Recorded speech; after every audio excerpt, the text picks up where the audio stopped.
សូមជូននីតិហោរាសាស្ត្រប្រចាំថ្ងៃខ្ញុំបាទសូមគោរពជំរាបសួរដល់ពុកម៉ែបងប្អូនលោកតាលោកយាយលោកស្រីអ្នកនាងកញ្ញាគ្រប់មជ្ឈដ្ឋានទាំងអស់និងសូមគោរពជំរាបសួរដល់បងប្អូន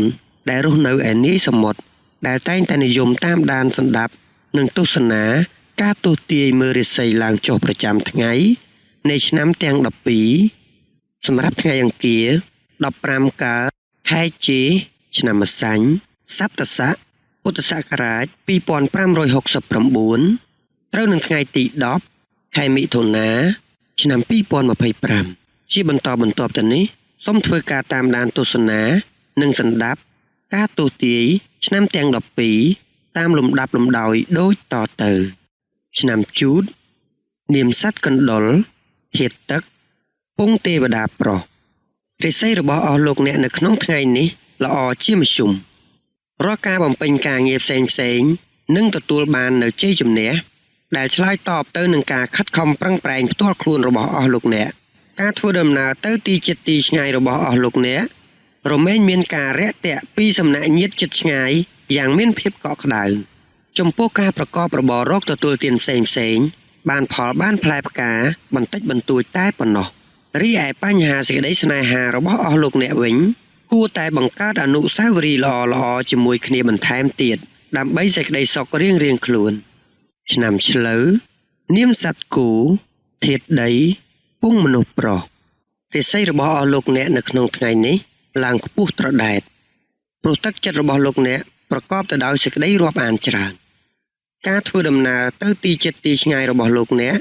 រមែងមានការទទួលរាក់ទាក់ពីសំណាក់ញាតិមិត្តជិតឆ្ងាយយ៉ាងកក់ក្ដៅចំពោះការប្រកបរបររកទទួលទានផ្សេងបានផលបង្គួរតែប៉ុណ្ណោះរីឯបញ្ហាសេចក្តីស្នេហាវិញគួរតែបង្កើតអនុស្សាវរីយ៍ល្អៗជាមួយគ្នាបន្ថែមទៀតដើម្បីសេចក្តីសុខរៀងៗខ្លួនឆ្នាំខាលនាមសត្វខ្លាធាតុឈើពងយក្សស្រីរាសីរបស់អស់លោកអ្នកនៅក្នុងថ្ងៃនេះឡើងខ្ពស់ត្រដែតព្រោះទឹកចិត្តរបស់លោកអ្នកប្រកបទៅដោយសេចក្តីរាប់អានច្រើនការធ្វើដំណើរទៅទីជិតទីឆ្ងាយរបស់លោកអ្នក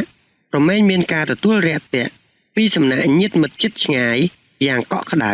ចំពោះការប្រកបរបររកទទួលទានផ្សេងបានផលបង្គួរតែប៉ុណ្ណោះរីឯបញ្ហាសេចក្តីស្នេហាវិញ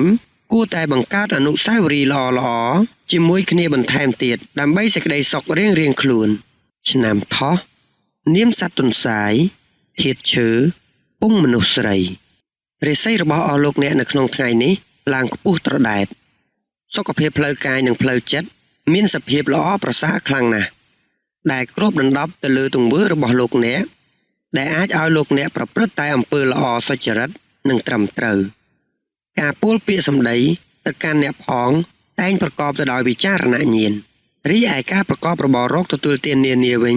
បានផលល្អចំណែកការធ្វើដំណើរទៅទីជិតទីឆ្ងាយគឺមានតែសុខសុវត្ថិភាពគួរជាទីទុកចិត្តបានឆ្នាំរោងនាមសត្វនាគធាតុមាសពងទេវតាប្រុសរាសីរបស់អស់លោកអ្នកនៅក្នុងថ្ងៃនេះស្រុតចុះការធ្វើដំណើរទៅទីជិតទីឆ្ងាយគួរគប្បីមានការប្រយ័ត្នប្រយែងឲ្យបានខ្ពស់លោកអ្នកអាចនឹងបាត់បង់លាភដោយសារតែសម្ដីបញ្ហាស្នេហាត្រូវមានការយល់ចិត្តនិងអធ្យាស្រ័យចំពោះគ្នាឲ្យបានច្រើននិងជៀសវាងនៅសេចក្តីថ្នាំងថ្នាក់ផ្សេងចំពោះថ្ងៃនេះមិនគួរគប្បីបណ្ដាក់ទុនណាមួយឡើយព្រោះអាចជួបការខាតបង់ទ្រព្យធននិងមានការសោកស្ដាយនៅថ្ងៃក្រោយផងដែរឆ្នាំម្សាញ់នាមសត្វពស់ធាតុភ្លើងពងមនុស្សប្រុសរាសីរបស់អស់លោកអ្នកនៅក្នុងថ្ងៃនេះល្អជាមធ្យមទឹកចិត្តតែងតែប្រែប្រួលទៅតាមស្ថានភាពនិងបរិយាកាសដែលបានផ្ដល់ឲ្យហេតុនេះត្រូវតែប្រឹងប្រែងទប់ចិត្តកុំបណ្តែតបណ្ដោយទៅតាមបរិយាកាសខ្លាំងពេកជាមួយគ្នានេះដែរក៏ត្រូវយកចិត្តទុកដាក់ផងដែរទៅលើការនិយាយស្ដីនិងសុខភាពដោយឡែកចំពោះមុខរបររកទទួលទានវិញបានផ្លែផ្កាបន្តិចបន្តួចរីឯបញ្ហាសេចក្តីស្នេហាវិញក៏មិនមានអ្វីប្រែប្រួលគួរឲ្យកត់សម្គាល់នោះទេឆ្នាំមមីនាមសត្វសេះធាតុភ្លើងពងទេវតាស្រីរាសីរបស់អស់លោកអ្នកនៅក្នុងថ្ងៃនេះឡើងខ្ពស់ត្រដែតសុខភាពផ្លូវកាយនិងផ្លូវចិត្ត មានសភាពល្អប្រសើរខ្លាំងណាស់ដែលគ្របដណ្ដប់ទៅលើទង្វើរបស់លោកអ្នក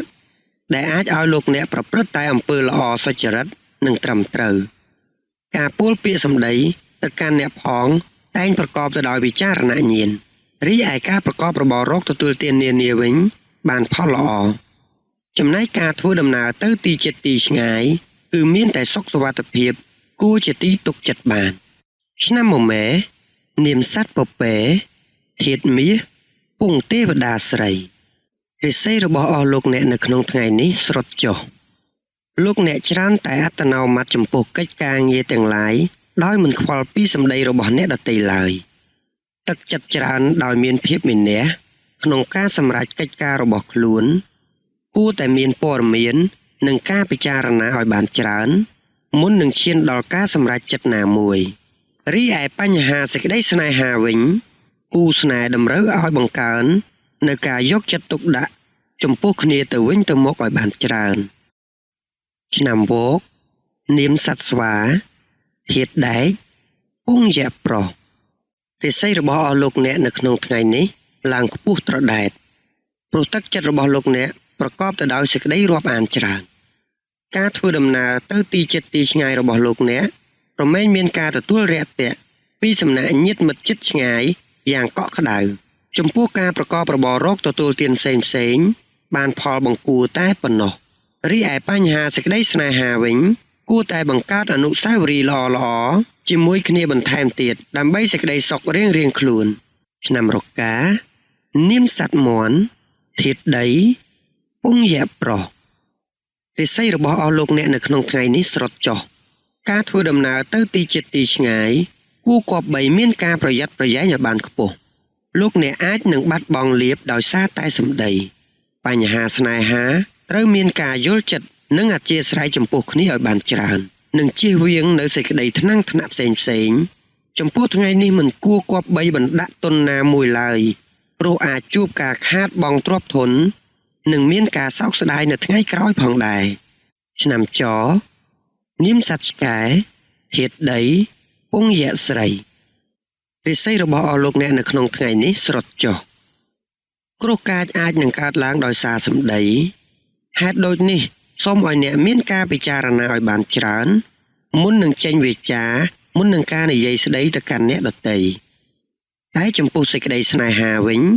គឺគូស្នេហ៍ហាក់ដូចជាមាននៅភាពប្រងើយកន្តើយបន្តិចបន្តួចគប្បីផ្ដល់ភាពកក់ក្ដៅដល់គ្នាឲ្យបានច្រើនការប្រកបរបររកទទួលទាននានា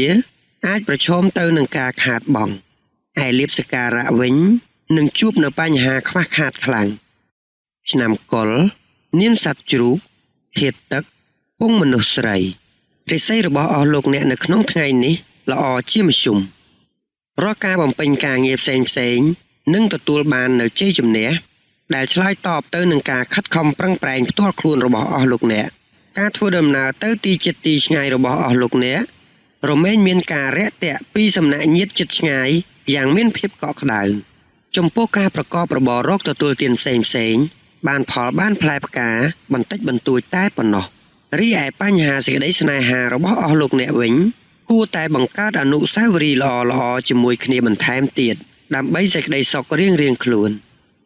នេតិហោរាសាស្ត្រប្រចាំថ្ងៃនៅពេលនេះក៏បានឈានមកដល់ទីបញ្ចប់ខ្ញុំបាទសូមថ្លែងអំណរអគុណដល់ពុកម៉ែបងប្អូនលោកតាលោកយាយលោកស្រីអ្នកនាងកញ្ញាគ្រប់មជ្ឈដ្ឋានទាំងអស់ព្រមទាំងបងប្អូនដែលរស់នៅឯនីសមុទ្រដែលបានចំណាយពេលវេលាដ៏មានតម្លៃធ្វើការតាមដានទស្សនានិងសន្តាប់តាំងពីដើមរហូតដល់ចប់ខ្ញុំបាទក៏សូមគោរពជូនពរដល់ពុកម៉ែបងប្អូនលោកតាលោកយាយលោកស្រីអ្នកនាងកញ្ញាគ្រប់មជ្ឈដ្ឋានទាំងអស់ឲ្យជួបតែសេចក្តីសុខសេចក្តីចម្រើនការសម្បត្តិគ្រប់ប្រការធ្វើដំណើរទៅទីកន្លែងណាជួបតែសុខសុវត្ថិភាពទាំងពេលទៅនិងពេលត្រឡប់មកវិញនិងសូមឲ្យជួបតែពុទ្ធពរទាំងឡាយ4ប្រការគឺអាយុវណ្ណៈសុខៈពលៈកំបីឃ្លាតឡើយកម្មវិធីនេះនឹងវិលមកជួបពុកម៉ែបងប្អូនលោកតាលោកយាយលោកស្រីអ្នកនាងកញ្ញាសាជាថ្មីនៅថ្ងៃស្អែកម្ដងទៀតតាមពេលវេលានិងម៉ោងដដែលខ្ញុំបាទសូមអរគុណសូមជម្រាបលា